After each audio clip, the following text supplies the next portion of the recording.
Welcome to Palms Academy. In this video, let us explore how returnable pallets can be tracked using a WMS. Meet John. John is the head of supply chain at XYZ Corp.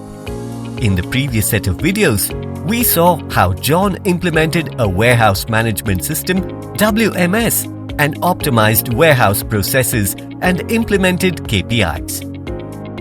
Post-optimization, John wants to further use the WMS to track returnable pallets. Returnable or reusable pallets can be used over a period of time, thereby reducing the overall warehouse running costs. John procures returnable pallets, ships those pallets to his suppliers to ensure uniformity in packaging and to optimize shipping costs. Since these pallets are reusable, they are expensive, and John keeps finding that he ends up buying more and more pallets without having any idea as to the status of the ones already procured.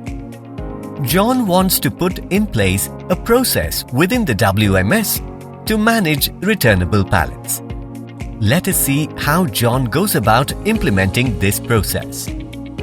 John implements a 4-step process to track pallets. A. Planning and pallet requirement forecasting. B. Material request and receiving at supplier's warehouse. C. Material dispatch and receiving at plant. D. Penalty for hoarding pallets. Let us see how John configures and executes each of these steps. John first configures all the suppliers as warehouses in the WMS. He provides each supplier with individual logins to report receipt of returnable pallets as well as to inform the main warehouse about the dispatch. Planning and pallet requirement forecasting. Next, John configures a planning module which would calculate the number of returnable pallets required by the supplier to fulfill the orders in the current ordering cycle. To calculate the number of pallets, the following criterion are considered. A. Volume of orders to be fulfilled in the current ordering cycle. B. Number of pallets currently with the supplier. C. Number of pallets currently in transit to the supplier. Based on the above criterion, the system calculates the number of pallets required by each supplier. Material request and receipt. Based on the quantity of returnable pallets required for the current order cycle, each supplier would initiate an external stock transfer from the packaging warehouse. The packaging warehouse collects all the requirements and ships the required quantity to each supplier. The supplier, on receipt of the pallets, posts in the WMS the receipt status of the pallets. This action increases the total number of pallets in the supplier's stock. Material dispatch and receiving at plant. Based on the delivery schedule, the supplier prepares the material by picking, packing in the returnable pallet and affixing barcode labels or RFID tags on the pack. Post-packing, the material is loaded onto the trucks and dispatched to the manufacturing plant. Dispatching the material will automatically reduce the pallet stock at the supplier.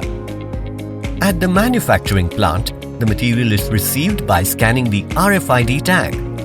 A single scan of the RFID tag ensures that all the material associated with the pallet is received instantaneously, thereby eliminating the need to scan each and every pack or SKU.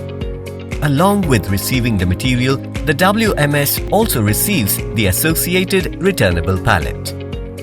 Post-unloading, the returnable pallet is then transferred to the packing material warehouse. Penalty for hoarding pallets. To ensure that suppliers ship the pallets on time and not hoard returnable pallets, John uses the 3PL billing module in the WMS to configure rules to charge the suppliers in case they hold the pallets beyond the free holding period. Implementing the above steps gives John total real-time visibility of the pallets across the packing material warehouse as well as the suppliers. John is also able to effectively track shortages and damages of these assets. Advantages: real-time visibility of pallets, better pallet planning, avoiding stockouts or excess stocks of pallets. RFID tagging of pallets simplifies downstream processes. Effective tracking of shortages and damages of pallets. This concludes the video on returnable pallet tracking and RFID-based receiving. Please share your feedback in the comments section below. Please subscribe to Palms Academy for more informational videos and blogs on warehouse management.